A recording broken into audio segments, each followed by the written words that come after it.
नमस्कार। लट्टू का खेल आपने खेला नहीं तो देखा जरूर होगा। फेंकने वाला ग्लोब जैसे लट्टू को मोटे धागे से बांधता है कसकर और फिर भांज कर बाहर फेंकता है नीचे जमीन पर। लट्टू अपनी धुरी पर घूमने लगता है। उसकी स्पीड से यह तय होता है कि कितनी देर बाद वो दम तोड़ देगा और नाचना बंद कर देगा। यही हाल फिलहाल ग्लोबल कूटनीति का है।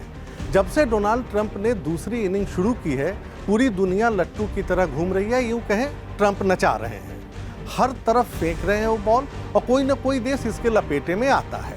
ट्रंप का नारा है मागा, यानी make America great again. I was saved by God to make America great again.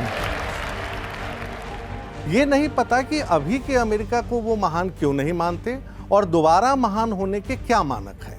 हाँ, चौधराहट वाली भूमिका की चाहत जरूर दिख रही है, जो शीत युद्ध काल में समाप्त हो चुकी थी। तब रसिया था दूसरा ध्रुव, अब वो चौधरी बनना चाहते हैं, लेकिन वो उसी रूस को साधने की कोशिश भी कर रहे हैं। रूस यूक्रेन जंग खत्म करवाना चाहते हैं। उनको इससे कतई मतलब नहीं कि उन्हीं के देश ने यूक्रेन को चिंगारी थमाई थी। अपने ही पूर्व राष्ट्रपति बाइडेन को वो बेकार साबित करने पे, नकारा साबित करने पे तुले हुए हैं, जिसने जेलेंस्की को हर कदम साथ देने का वादा किया था।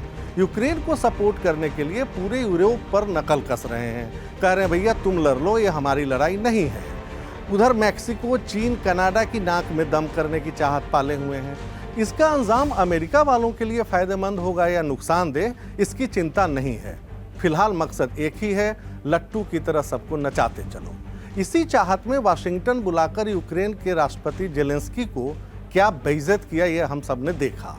खुद चवन्नी भर देने से मना कर दिया और यूरोप को कटघरे में खड़ा कर दिया। अब ऐसा होता है क्या कि आप दुनिया को ठेंगे पर रखें और सब मान जाए?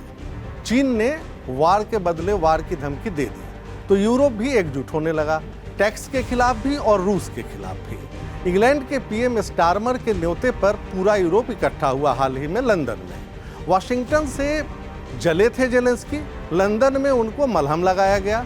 सच में जेलेंस्की ग्लोबल लट्टू बन गए हैं, ऐसा लग रहा होगा हमें भी। इस एकजुटता में एक नई कहानी लिखने की कोशिश की फ्रांस के राष्ट्रपति इमैनुअल मैक्रों ने। जर्मनी के नए चांसलर होने वाले हैं फ्रेडरिक मर्ज। वो उनसे फ़ोन पे बात करते हैं और उसके बाद उनको लगता है कि वो अमेरिका से भरोसा उठ चुका है, तो खुद यूरोप को न्यूक्लियर अम्ब्रेला यानी परमाणु सुरक्षा देंगे। ऐसा वो कहते हैं कि चिंता मत करो, फ्रांस है, हम तुम्हारी मदद करेंगे और तुम्हें न्यूक्लियर अम्ब्रेला देंगे रूस के किसी भी खतरे के खिलाफ। अब ये सुनते ही पुतिन बिदक गए। जिसके पास खुद ही दुनिया के में सबसे बड़ा परमाणु हथियार हो, सबसे बड़ा जखीरा हो, वो क्या डरेगा भला? अब उसे कैसे मंजूर होगा ये धमकी? तो पुतिन ने फ्रांस के इतिहास के घाव को कुरेदना शुरू किया। मैक्रों को याद दिलाया कि किसी गलतफहमी में मत पड़ना, रूस से पंगा लेना भारी पड़ेगा।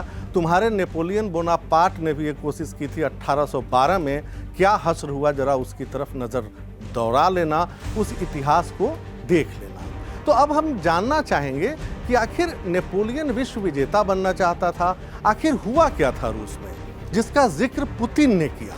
ये बहुत महत्वपूर्ण है कि ऐसा क्यों हुआ। तो इसके कई कारण थे और उसकी धुरी में फिर इंग्लैंड था। पहला था इंग्लैंड को अलग थलग करना। नेपोलियन ने ब्रिटेन की इकोनॉमी को कमज़ोर करने के लिए एक व्यापक नाकेबंदी, जिसको कॉन्टिनेंटल सिस्टम बोलते हैं, वो लागू किया। वो नहीं चाहता था रूस कि इस नाकेबंदी का पालन कोई न करे, लेकिन 1810 में रूस ने इसको मानने से मना कर दिया। अलेक्जेंडर ने, उस समय जार थे वो वहाँ के, और फ्रांस को लगा कि यार ये खतरा बन सकता है, इंग्लैंड को अलग थलग हम नहीं कर पाएंगे।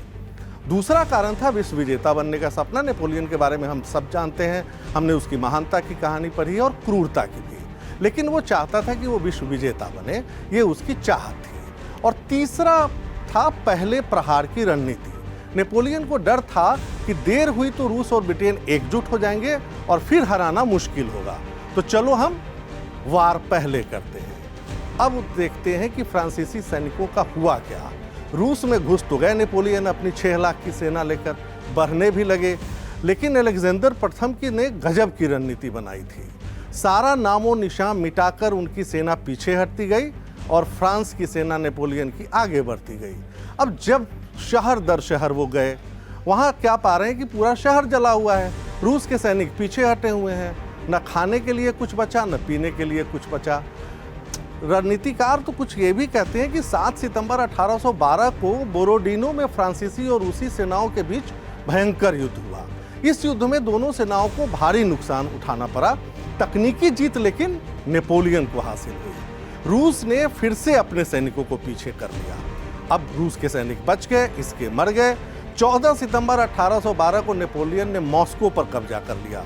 उसे लगा कि मॉस्को आ गए हैं, मॉस्को फतह कर लिया है, अब तो अलेक्जेंडर की सेना हमारे सामने आत्मसमर्पण करेगी। लेकिन सारा मॉस्को आग की लपेट में धधक रहा था। वहाँ भी नेपोलियन के सैनिकों को वही मिला जो शुरू से सीमा में घुसते ही उसको मिल रहा था, और सर्दी आने वाली थी। तो सर्दी में क्या होता है, तो दूसरे विश्व युद्ध में जर्मनी के साथ क्या हुआ उससे भी आपको अंदाज़ा लग सकता है।